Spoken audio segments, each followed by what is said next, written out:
1930 के दशक में भारत रत्न डॉक्टर भीमराव अंबेडकर ने इस्लाम की खुलकर प्रशंसा की।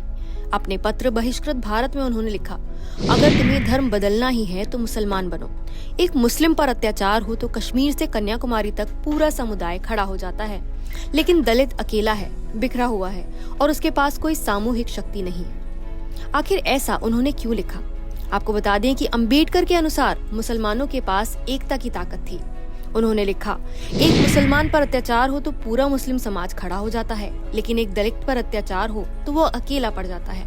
1936 में मुंबई में आयोजित मुंबई इलाका महार परिषद में उन्होंने अपना प्रसिद्ध भाषण दिया, मुक्ति कौन पथ से। इसमें उन्होंने साफ कहा, दलितों को अपनी गुलामी से मुक्ति पाने के लिए धर्म परिवर्तन करना ही होगा। उन्होंने धर्म को दो हिस्सों में बांटा, नीति का धर्म और नियमों का धर्म, और कहा कि हिंदू धर्म का असली असर उन नियमों से आता है जो शूद्रों को नीच बनाए रखते हैं। अंबेडकर ने दलितों की स्थिति को 3 स्तरों पर परखा, संख्या की ताकत, संपत्ति की ताकत, आत्मबल यानी मानसिक ताकत, और उन्होंने कहा तीनों में दलित कमजोर हैं। अंबेडकर ने कहा कि दलित जातियां बिखरी हुई हैं, गरीब हैं और अपमान झेलते झेलते उनके अंदर आत्मबल भी मर चुका है। बाबा साहेब ने इस्लाम, ईसाई, सिख और बौद्ध धर्म सभी का गहराई से अध्ययन किया। इस्लाम को उन्होंने एक मजबूत सामाजिक विकल्प माना, लेकिन अंत में उन्होंने इसे नहीं चुना। इससे पहले कि आपको बताएं कि बाबा साहेब ने इस्लाम क्यों नहीं चुना, आपको हिंदू धर्म पर उनके विचार जान लेने चाहिए। उन्होंने कहा था, हिंदू धर्म में जन्मा हूँ, लेकिन हिंदू के रूप में नहीं मरूंगा। ये उन्होंने 1935 में महाराष्ट्र के नासिक जिले के येवला नगर में कहा। लेकिन ऐसा क्यों, आइए जानते हैं। अंबेडकर के अनुसार ये कोई भावनात्मक विरोध नहीं था, बल्कि एक विचारशील विद्रोह था। बाबा साहेब ने महसूस किया कि हिंदू धर्म की मूल संरचना ही जातिवाद पर आधारित है, जहां शूद्र और अछूत जन्म से ही नीचे माने जाते हैं और कोई धार्मिक ग्रंथ उन्हें आत्मसम्मान की जगह नहीं देता।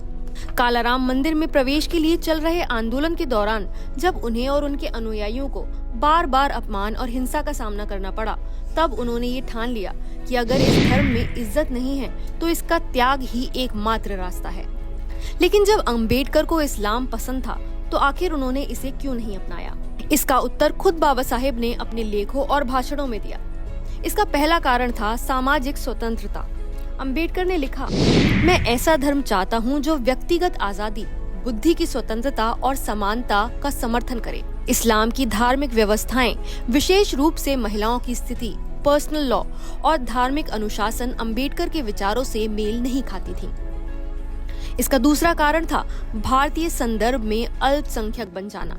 अंबेडकर नहीं चाहते थे कि दलित एक धार्मिक अल्पसंख्यक बनकर और भी अलग थलग पड़ जाए।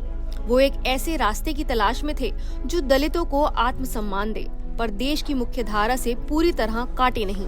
और इसलिए 14 अक्टूबर 1956 को डॉक्टर अंबेडकर ने बौद्ध धर्म को अपनाया। उन्होंने कहा, बौद्ध धर्म तर्क, करुणा और समानता का धर्म है। ये आत्मा को भी मुक्त करता है और समाज को भी। अपदीपो भव, स्वयं प्रकाश बनो, ये उनका अंतिम संदेश था। उन्होंने हिंदू धर्म त्यागा, इस्लाम की ताकत पहचानी, लेकिन अंत में चुना एक ऐसा धर्म जो आस्था और क्रांति दोनों का रास्ता था। धर्म अंबेडकर के लिए मोक्ष का नहीं, मुक्ति का साधन था, और इसी में छिपा है उनके निर्णय का असली अर्थ। उन्होंने 20 वर्षों तक अध्ययन किया, हर धर्म को बारीकी से देखा और फिर अपना धर्म चुना। डॉक्टर अंबेडकर का यह ऐलान केवल एक व्यक्तिगत निर्णय नहीं था, यह एक सामाजिक क्रांति की शुरुआत थी। नमस्कार, मैं हूं मानक गुप्ता। अगर आपको हमारा ये वीडियो पसंद आया हो तो इसे लाइक और शेयर जरूर करें, और हाँ, हमें सब्सक्राइब और फॉलो करना ना भूलें ताकि आप देश और दुनिया की कोई खबर मिस ना करें। तो जुड़े रहिए हमारे साथ और देखते रहिए न्यूज़ 24।